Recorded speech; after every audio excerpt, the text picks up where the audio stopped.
ভাই 3টা লোক আসছিল মাস্ক পরে, কি করলো না করলো করে চলে গেল।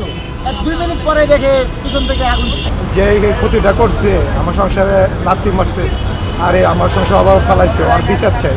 আর মানুষ এমন পর্যায়ে গেছে যে কোনো কিছু হলে মানুষের ক্ষতি ছাড়া ভালো করে না। স্বর্ণের আগে চাপাইছি এই সন্ধ্যা তো 5টার পরে আমি খাইতে গেছি বাসায়, খাওয়া দাওয়া করে একটু ঘুমাইছি, ঘুমানো উঠা দিই বাড়ি ফোন দিছে, গাড়ি জ্বলে গেছে, পরে দৌড়ে আইছি, আয়া দিয়ে পুরো জ্বলে গেছে আমার।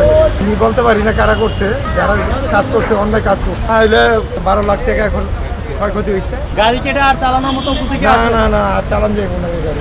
সংসার চালামু কিভাবে আল্লাহ জানে, আর মালিকের সাথে কথা বলছি।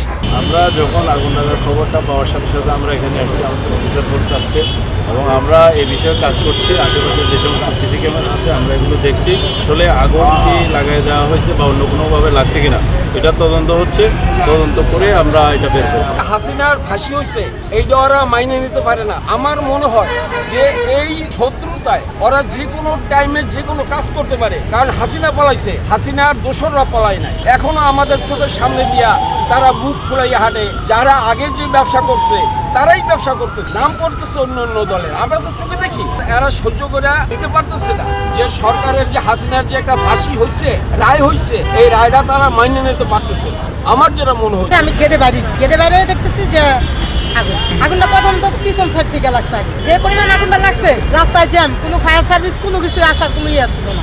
পুলিশের গাড়ি ওই পাশে ছিল, কিন্তু অনেক লোকজন কোনো পানি মনে হয় কি মনে হবে এটা তো বুঝেনি আপনারা। আর কি বলবো, এখন দেশের যে পরিস্থিতি, আর মানুষ এমন পর্যায়ে গেছে যে কোনো কিছু হলে মানুষের ক্ষতি ছাড়া ভালো করে না। আর এমন একটা কাজ করে যে সব রাস্তার গাড়ি ছাড়া কিছু বুঝে না। এই ক্ষতি করে লাভ কি মানুষের, জনগণের? আর যার কাছে সে বুঝতেছে কেমন হয়েছে, যে করছে সে তো টাকা পাইছে, উদা হয়ে গেছে। হ্যাঁ, তো একদিন না একদিন ধরা পড়বো না।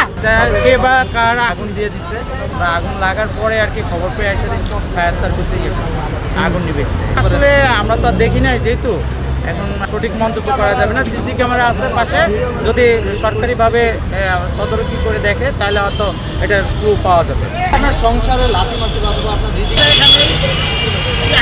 এখানে কি আগুন লাগার কথাটা মহিলা আগুন লাগাইছে।